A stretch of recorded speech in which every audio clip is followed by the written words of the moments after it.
মানুষ বড়ই স্বার্থপর রে, বড়ই স্বার্থপর। বুকের মাঝে জায়গা দিলে যতন কইরা ভাঙ্গে রে অন্তর।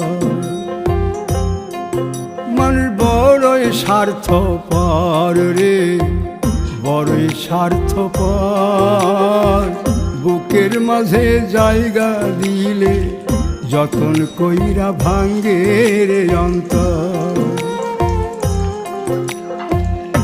অচিনা এক জংলা পাখি যতন কইরা বুকে রাখছি, বুকের পাজর ভাঙ্গা সে যে সাজায় অন্যের ঘর রে, সাজায় অন্যের ঘর। মানুষ বড়ই স্বার্থপর রে, বড়ই স্বার্থপর।